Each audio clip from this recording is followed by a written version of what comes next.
Hello everyone, welcome to study smart studio. आज हम ancient history में शक राज्य के बारे में पढ़ेंगे।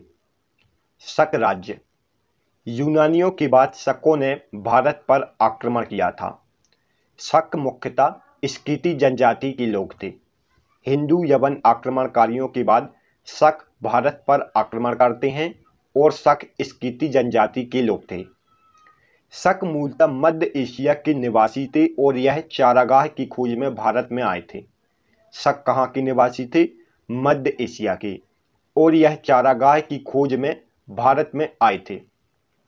शकों की कुल 5 शाखाएं थीं और हर शाखा की राजधानी भारत व अफगानिस्तान में अलग अलग भागों में थी।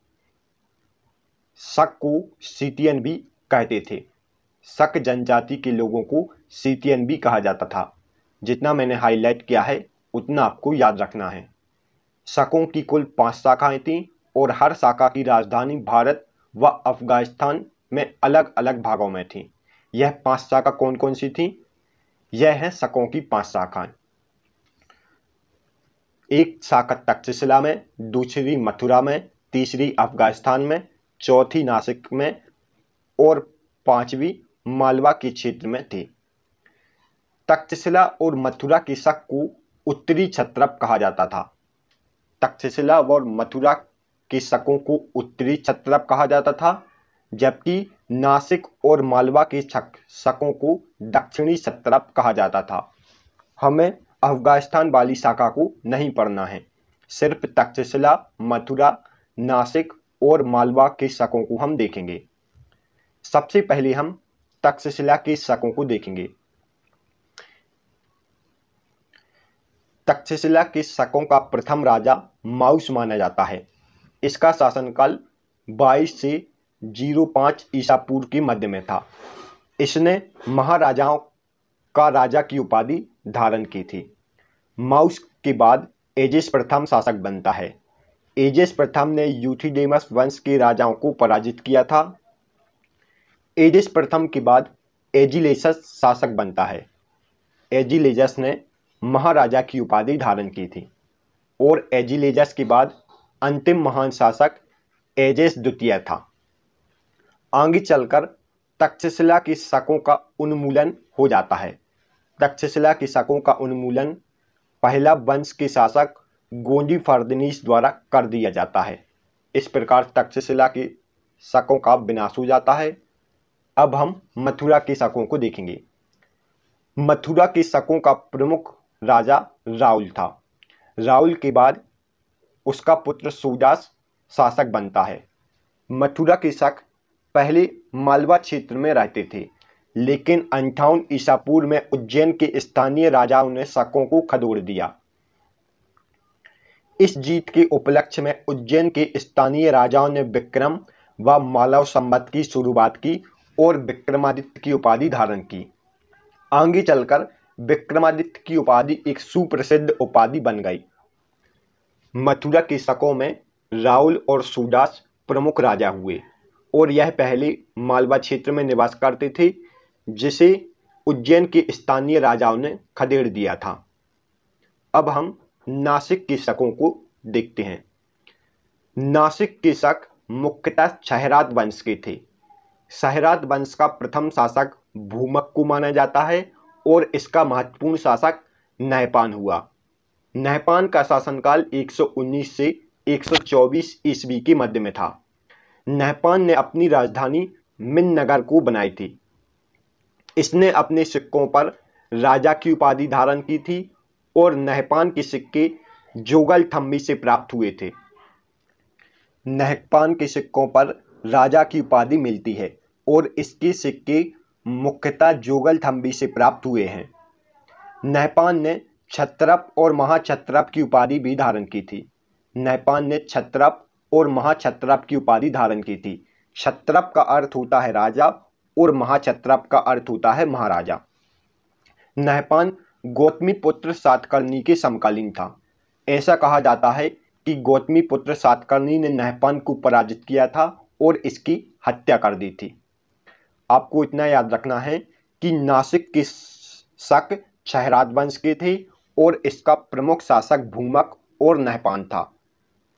अब हम मालवा के शकों को देख लेते हैं। मालवा के शक कार्दमक वंश के थे। मालवा के शक कार्दमक वंश के थे और यह उज्जैन और गुजरात के क्षेत्र में फैले हुए थे। इस कार्दमक वंश का प्रथम शासक चष्टक माना जाता है। चष्टन के बाद जयदामन शासक हुआ और जयदामन के बाद रुद्रदामन शासक हुआ। इसका शासनकाल 130 से 150 ईस्वी के मध्य में था।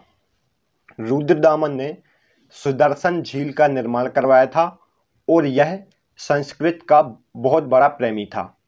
इसने संस्कृत भाषा का सबसे लंबा अभिलेख जारी करवाया था और इस अभिलेख का नाम क्या है?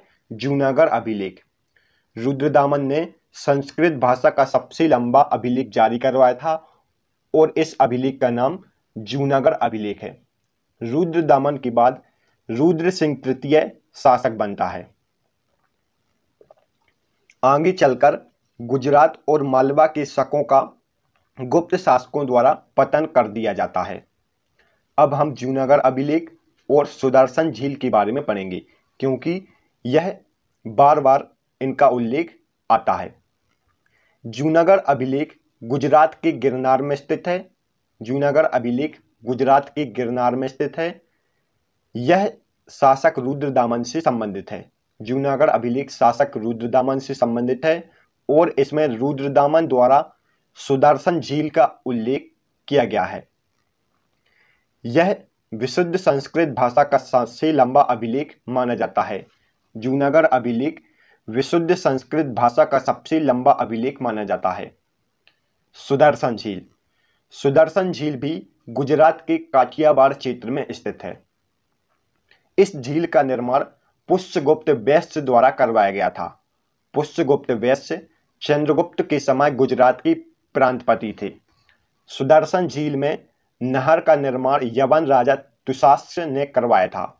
तुषास्य अशोक के समय गुजरात का प्रांतपति था और इसमें बांध का निर्माण विशाख ने करवाया था। विशाख रुद्रदामन के समय गुजरात का राज्यपाल था। जितना मैंने हाईलाइट किया है उतना आपको याद रखना है। सुदर्शन झील का निर्माण पुष्यगुप्त वैश्य ने करवाया।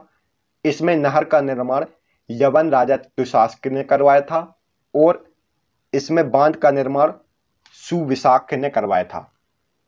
अब हम पार्थियन या पहला वंश के बारे में पढ़ेंगे। सबसे पहले हिंद यूनानी भारत पर आक्रमण करते हैं, उसके बाद शक भारत पर आक्रमण करते हैं और शकों के बाद पहलवों या पार्थियन भारत पर आक्रमण करते हैं। पश्चिमी भारत में शकों के आधिपत्य के बाद पार्थियाई लोगों का आधिपत्य हुआ। पार्थियन का मूल स्थान ईरान में था। शकों के बाद पार्थियन भारत पर आक्रमण करते हैं और पार्थियन का मूल स्थान ईरान में था। भारत में पार्थियन साम्राज्य का वास्तविक संस्थापक मिथिडेटियस था। भारत में पार्थियन साम्राज्य का वास्तविक संस्थापक कौन था? मिथिडेटस। इसका शासनकाल 171 से 131 ईसा पूर्व के मध्य में था। इसने अपनी राजधानी तक्षशिला को बनाई थी।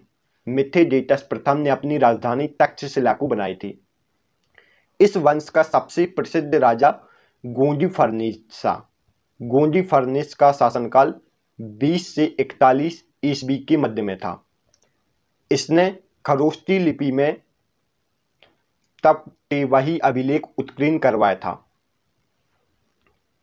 गोंडीफर्नेस को खरोष्टी लिपि में उत्कीर्ण कराए गए तप्तेवही अभिलेख में गुटुवहीर कहा गया था और इसका फारसी में नाम बिंडकर्ण मिलता है। गोंडीफर्नेस का तप्तेवही अभिलेख में नाम गुटुवहीर था और इसका फारसी में नाम बिंडकर्ण मिलता है। बिंडकर्ण का अर्थ होता है यश विजयी।